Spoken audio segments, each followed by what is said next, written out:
vous invite vraiment à lire son texte. Comme vous le savez, Sébastien a une mémoire absolument hors du commun, donc il jongle avec tous les arrêts, toutes les opinions dissidentes, il trouve chaque fois le bon paragraphe qui permet... Je les ai écrits moi-même, en fait, et vous n'y voyez rien. Qui permet d'illustrer sa thèse, hein, donc quand il observe une tendance, il ne le fait pas à la légère, hein, il enracine chacune de ces analyses dans des constats qui sont dûment justifiés à travers des citations extrêmement précises de certains extraits, des arrêts et des opinions en concordance ou dissidentes. Magnifique contribution. Mais donc, puisque Yves souhaite que nous poursuivons sans plus, je vais tout de suite donner la parole à Jérémy Valverde, qui va nous parler effectivement encore du juge, mais donc à travers quelques réflexions sur le rôle de l'intuition et des émotions dans la fonction de juger. Alors, pour les étudiants qui ne le savent pas, mais je pense que vous le savez, Jérémy n'est pas seulement un excellent professeur et un excellent académique, docteur en droit, il est aussi un magistrat, et donc il parle particulièrement en connaissance de cause. Merci Jérémy de prendre la parole. Merci Hugues, merci d'avoir fait allusion à la jeune génération. J'ai pourtant découvert il y a un an que pour les jeunes assistants, je faisais déjà plus partie de la jeune génération, mais de la vieille génération, comme quoi tout est relatif. Voilà, dans la littérature anglo-saxonne, en général, on distingue, mais de manière un peu simpliste peut-être, deux modèles principaux de fonction de juger. On a le modèle déductif, qui est issu du formalisme juridique, qu'on connaît bien, et le modèle intuitif, qu'on associe généralement aux thèses des réalistes américains. Le modèle déductif, c'est quoi? Ça renvoie évidemment à Montesquieu, le juge est la bouche de la loi, à Beccaria, qui parle du syllogisme judiciaire. Hein. On a la loi comme majeure, les faits comme mineurs, et puis la conclusion qui vient naturellement s'imposer au juge qui, tel un automate, va trancher le litige. Alors le modèle intuitif, il est très différent. Selon les réalistes américains, c'était plutôt l'idée de dire que les juges, eh bien, ils adoptent d'abord leurs décisions, notamment suite à leur intuition, ou pour des raisons qui sont le plus souvent non juridiques, et ensuite ils cherchent à l'habiller en droit. Hein. Donc c'est une conception qui ne nous est pas tout à fait familière, mais ce n'était pas non plus une thèse d'Hurluberlu, puisqu'elle était adoptée notamment par Oliver Wendell Holmes et par Benjamin Cardozo, qui étaient tous les deux des juges à la Cour suprême américaine, mais aussi par Jérôme Franck, qui était aussi devenu juge à une cour d'appel américaine. Donc voilà, des gens quand même sérieux et qui pourtant avaient assez largement adopté ces thèses. Alors, juste pour la petite histoire, le courant réaliste américain s'est assez bien essoufflé au milieu du XXe siècle, mais il a quand même joué un rôle important dans l'émergence aux États-Unis, dans les années 60 et 70, des courants Law and Economics, Law and Society et des Critical Legal Studies. Donc c'est un courant qui a eu quand même un héritage assez important aux États-Unis. Alors, de façon un peu caricaturale, on a souvent attribué aux réalistes la phrase selon laquelle les juges décident en fonction de ce qu'ils ont mangé au petit déjeuner. Alors, personne n'a pu vraiment retrouver cette phrase chez un réaliste, mais ça m'avait évoqué une petite anecdote, qui est plus qu'une anecdote peut-être, qui est celle-ci. On rentre directement dans des considérations médicales, accrochez-vous. Voilà, en fait, le système nerveux consomme plus de glucose que la plupart des autres parties de notre corps. Et donc, un effort mental particulier a pour effet de faire diminuer le niveau de glucose dans notre sang. Pourquoi je parle de ça? Parce qu'une étude relative au travail de 8 juges israéliens qui s'occupaient exclusivement de demandes de mise en liberté a été réalisée. C'est assez intéressant, sachant qu'ils étudient comme ça, ils examinent des dizaines et des dizaines de requêtes, et qu'une requête qui octroie la mise en liberté est exceptionnelle et donc requiert une motivation plus importante et donc un effort plus important. Alors, la statistique, c'est qu'il n'est fait droit qu'à seulement 35% des requêtes. D'accord? Ce qui montre déjà que c'est probablement plus compliqué de motiver la mise en liberté que de la refuser. Après chacun des 3 repas des juges, pause du matin, déjeuner et pause de l'après-midi, ils ont la chance, c'est juges israéliens, on atteint 65% juste après la pause, juste après avoir mangé, 65% de remise en liberté, pour descendre jusqu'à 0% juste avant la pause suivante. C'est comme aux euros. 2 heures plus tard. J'allais faire l'allusion, attention, méfiez-vous quand vous passez aux euros. C'est parfois mieux de passer juste après la pause café que juste avant la pause déjeuner. Ces résultats montrent quoi? Ou suggèrent que des juges fatigués et affamés ont tendance à choisir l'option par défaut, le refus d'octroyer la libération. Voilà déjà quelque chose de particulièrement inquiétant. Mais qui montre peut-être que le modèle de l'intuition a été peut-être un peu trop vite rejeté. Donc c'est sûr que l'intuition, je vais l'exposer dans ma première partie, c'est susceptible de fausser le jugement. Ça, je vais vous montrer d'ailleurs 2-3 exemples qui sont à peu près aussi inquiétants que le premier que je vous ai mentionné. Heureusement, le système prévoit des garanties pour limiter les effets négatifs de l'intuition, et je vais en toucher un mot dans une deuxième partie. Mais dans une troisième partie, je vais aussi proposer peut-être quelque chose d'un peu moins évident, c'est-à-dire que l'intuition peut contribuer de façon positive à la prise de décision. Et pour aller un peu plus loin, dans une quatrième partie, que non seulement l'intuition peut jouer ce rôle-là, mais aussi les émotions, qu'on associe classiquement à un rôle très négatif sur la fonction de juger, eh bien, je vais essayer de montrer que ça joue aussi un rôle, ça peut jouer un rôle positif dans le raisonnement du juge. Première partie, donc, l'intuition, source de rationalité limitée. Comment la définir? Alors j'ai repris une définition qui n'est pas la mienne. C'est un processus cognitif rapide grâce auquel nous parvenons à une conclusion sans avoir conscience de toutes les étapes logiques qui y mènent. Donc un processus qui permet d'atteindre une conclusion sans nécessairement avoir en tête toutes les étapes qui y mènent. En 2002, un psychologue, Daniel Kahneman, obtient le prix Nobel d'économie, ce qui est assez atypique, pour ses travaux relatifs à la prise de décision. Il distingue en fait les deux modes de pensée principaux, le mode délibératif et le mode intuitif, qui régissent notre façon de prendre des décisions, et il va démontrer que quand on repose trop sur notre intuition, des biais cognitifs risquent de se présenter. Donc, pour faire simple, ça ne correspond pas à deux parties physiques de notre cerveau, mais il dit on est en gros conçu avec un système 1, un système 2. Le système 1, il est rapide, il est intuitif, il est émotionnel, il fonctionne par défaut, sans effort, de façon automatique, quasi inconsciente.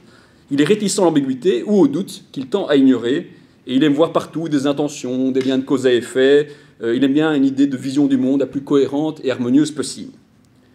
Le système 2, lui, se consacre aux activités mentales qui requièrent un certain effort et incluent des opérations complexes. Il est généralement associé à l'expérience subjective du libre choix, de la conscience et de la concentration. Le système 1 peut faire, chez la plupart des gens, l'addition 2 plus 2, mais chez la plupart des individus, seul le système 2 peut faire 17 fois 28.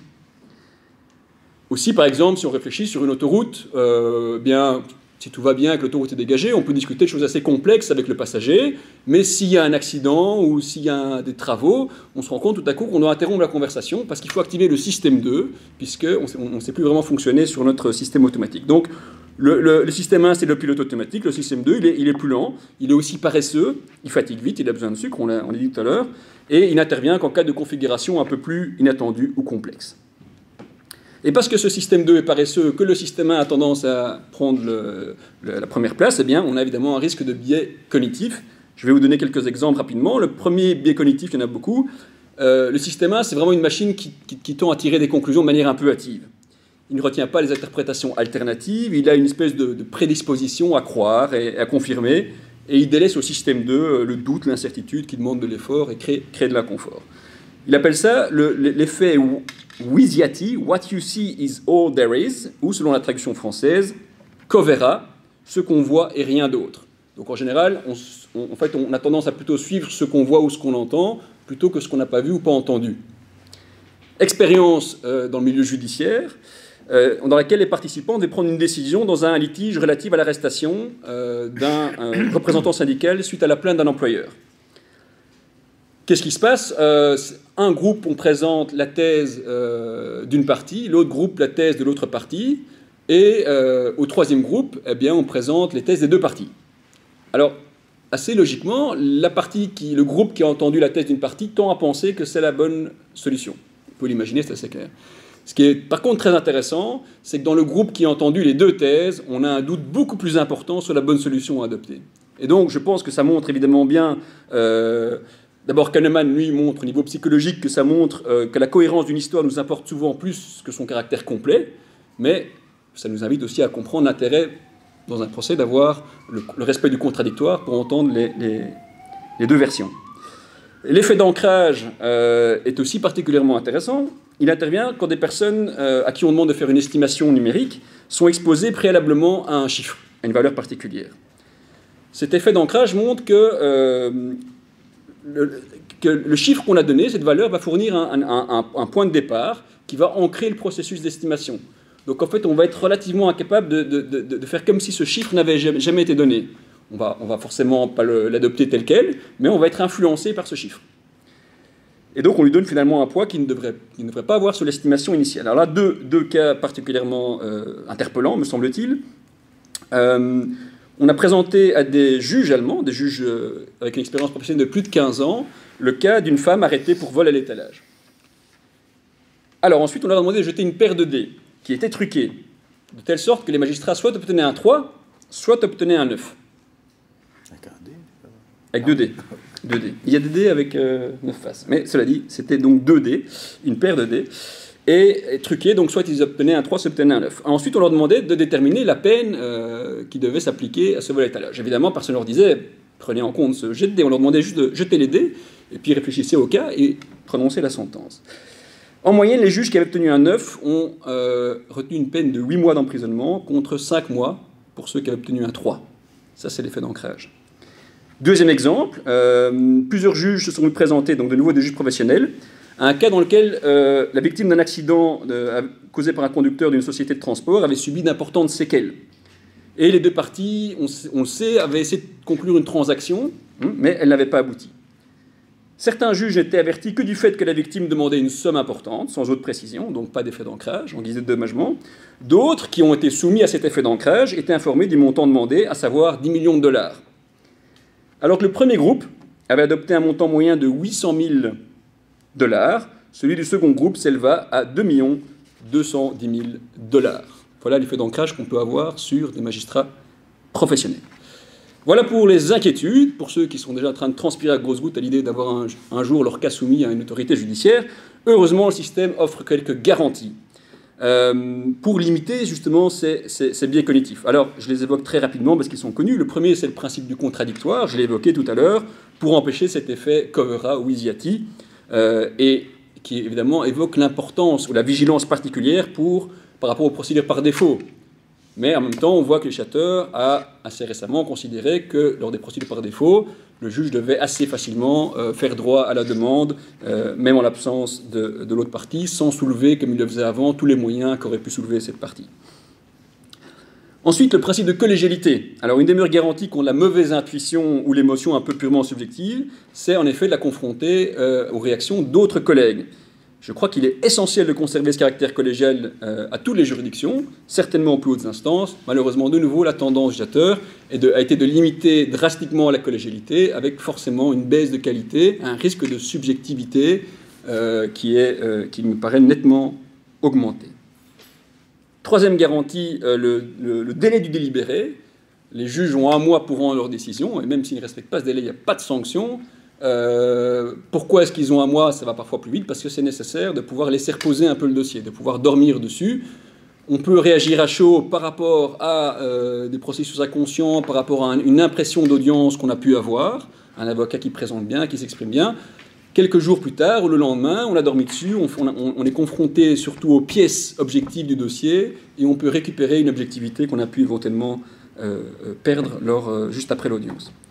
Évidemment, ici, le risque des décisions qui doivent parfois être prises dans l'urgence, les décisions prises sur les bancs sont plus exposées, me semble-t-il, à des risques de biais cognitifs. Enfin, évidemment, last but not least, l'obligation de motivation des décisions est déterminante dans la mesure où elle contraint le juge à mettre son intuition à l'épreuve des pièces du dossier, à l'épreuve du droit positif, mais aussi au contrôle des parties, au contrôle de la doctrine et au contrôle des juridictions supérieures. Donc voilà, me semble-t-il, de nouveau, par rapport à certaines tendances parfois qui recommandent des motivations un peu plus succinctes, je pense que ça, c'est une garantie assez forte pour limiter les risques liés à l'intuition. Première partie, les risques de l'intuition. Deuxième, les garanties du système. Troisième partie, je pense qu'on perd parfois de vue que l'intuition est aussi quelque chose de bénéfique, puisque c'est en fait un système de cognition rapide. Et pas n'importe quelle intuition, ici c'est important, l'intuition de l'expert. Et donc ce Kahneman, dont je vous parlais tout à l'heure, qui était très critique par rapport à l'intuition, a fait un travail de collaboration avec un autre chercheur, Gary Klein, qui lui vantait notamment l'intuition des pompiers, qui tout à coup, pris dans un incendie, se rendent compte qu'il faut absolument vider les lieux, et 3 secondes plus tard, l'immeuble s'effondre, et ils ne savent pas expliquer comment ils ont su, comment ils ont pu déterminer qu'il fallait absolument quitter cet immeuble immédiatement. Et ils se sont entendus sur une définition de l'intuition de l'expert, dans laquelle la situation fournit un indice. Cet indice donne à l'expert un accès à une information stockée dans sa mémoire, et cette information, à son tour, lui donne la réponse. Finalement, l'intuition n'est rien de plus que de la reconnaissance, même si elle va très vite, et donc sans passer nécessairement par l'identification de la règle existante. Selon eux, il y a 2 conditions de base pour acquérir une compétence fiable, donc une intuition fiable d'expert: un environnement qui est suffisamment régulier pour le rendre prévisible, et une opportunité pour apprendre ces régularités à travers une pratique prolongée. Alors, j'ai lu des auteurs qui pensaient que dans le milieu judiciaire, ces conditions n'étaient pas réunies. Je ne suis pas tout à fait d'accord.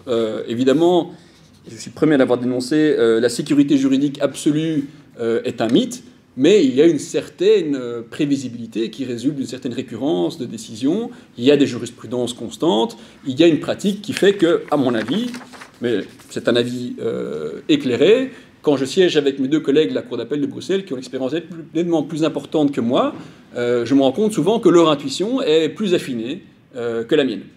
Et je ne peux donc qu'espérer vieillir rapidement, puisque manifestement, ça donne quand même malgré tout un espèce de feeling, et je l'avais constaté aussi quand j'étais avocat stagiaire, avec mon maître de stage, qui avait, comme Sébastien, une mémoire assez impressionnante, et qui sentait à un moment donné en disant « ça c'est la solution, trouve-moi maintenant les décisions qui l'appuient ». Et ce n'était pas juste une démarche mercenaire d'avocat, mais la plupart du temps, je trouvais en effet des décisions qui l'appuyaient. Il sentait quelque part, il avait peut-être vu ça il y a 30 ans, mais il sentait qu'il y avait quelque chose qui permettait de défendre telle position. Donc l'intuition de l'expert peut être, à mon avis, positive, elle permet de faire gagner beaucoup de temps. Et on parlait de Herbert Hart tout à l'heure, il avait déjà perçu, lui, l'erreur des réalistes, qui consistait à dénoncer l'absence de règles liant les tribunaux. Les réalistes disaient manifestement les juges prennent leurs décisions rapidement, mais lui disait non, attention, il faut distinguer une décision purement arbitraire d'une décision qui arrive peut-être sans une médiation consciente, mais qui fait référence à une pratique. Et donc, je cite ici, il est évident que la plus grande partie des décisions, comme les coups des joueurs d'échecs, sont obtenues par un effort authentique de se conformer aux règles, en les considérant de manière consciente comme des critères destinés à orienter leurs décisions, soit, si elles sont obtenues intuitivement, sont justifiées à l'aide de règles que le juge était précédemment disposé à observer et dont on reconnaîtrait généralement l'applicabilité à l'espèce soumise. Et je pense que c'est assez juste. Dernière partie, les émotions. Ça fait encore plus peur que l'intuition. Quand on dit des juges qui sont soumis à des intuitions, des émotions, c'est toujours pour dire « attention, danger ».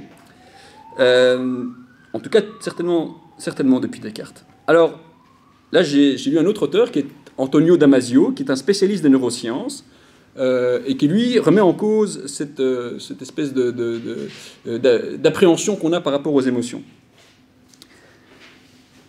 Il dit, pour lui, en fait, on a manifestement mal compris le rôle des émotions, notamment dans la prise de décision. Et il va plus loin, il va montrer, je vais essayer de vous expliquer rapidement pourquoi, que la prise de décision est probablement impossible quand on ne sait pas ressentir des émotions. Alors voilà quelque chose qui, à mon avis, est assez copernicien dans la façon dont on envisage les émotions.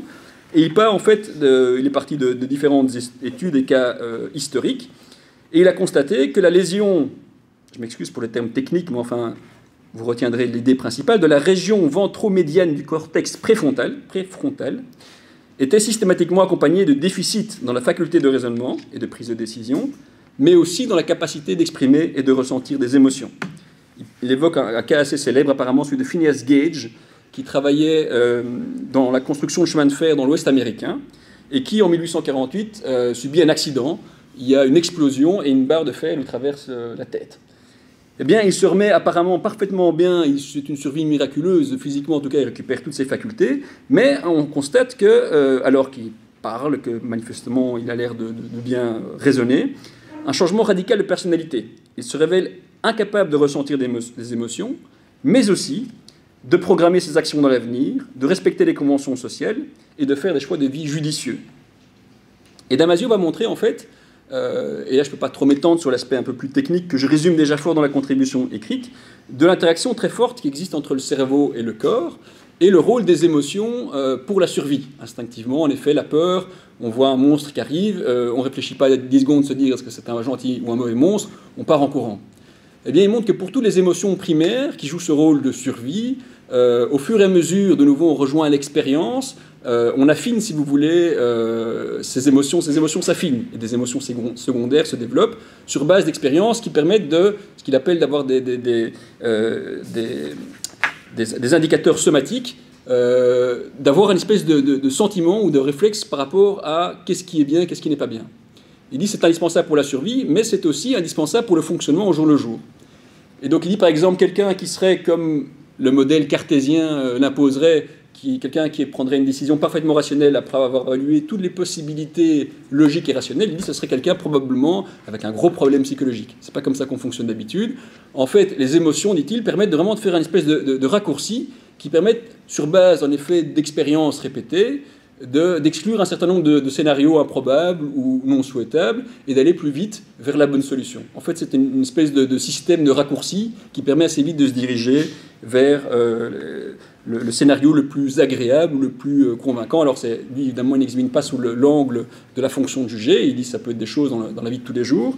Mais il dit probablement ça pourrait s'appliquer à d'autres types de fonctionnement, et notamment, dit-il, le fonctionnement professionnel. Et je pense qu'en effet, cette hypothèse de ce qu'il appelle les marqueurs somatiques, reflète assez bien, de nouveau, ce feeling du juge où il sent dans ses tripes, éventuellement après l'audience, que quelque chose dans ce qu'on lui a expliqué n'est pas correct. Il y a quelque chose qui ne va pas. On a un avocat brillant d'un côté, un avocat un peu médiocre de l'autre. On a envie de donner raison à l'avocat brillant, mais quelque chose lui fait dire il y a quelque chose qui ne va pas, il y a quelque chose qui me fait réagir sur le type de solution que je veux adopter. Alors, évidemment...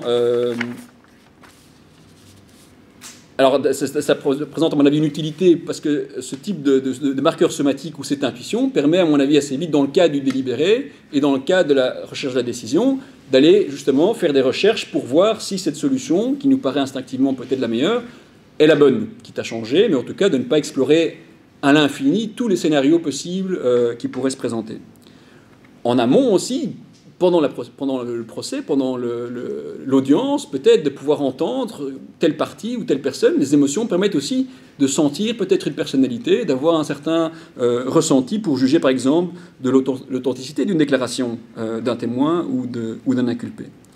En aval de la décision, donc une fois que la décision est prise, je crois que ces marqueurs somatiques peuvent jouer aussi un rôle important pour évaluer des conséquences individuelles et sociales d'une décision, et le cas échéant, l'opportunité par exemple qu'il aurait lieu d'ordonner telle ou telle mesure dans la marge d'appréciation qui est celle du magistrat.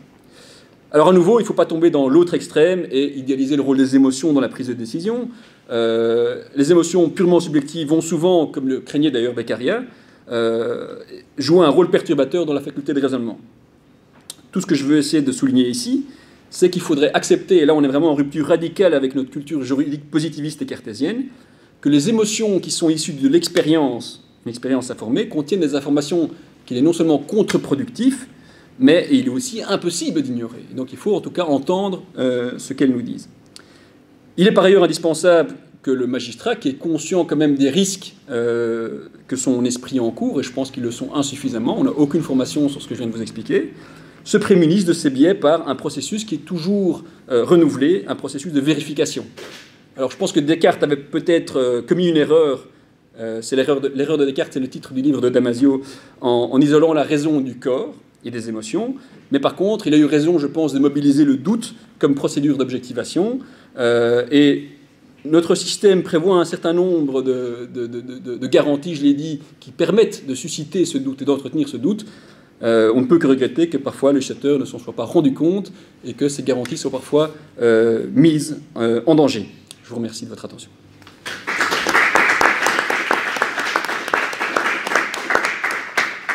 Voilà, alors il est 14h50.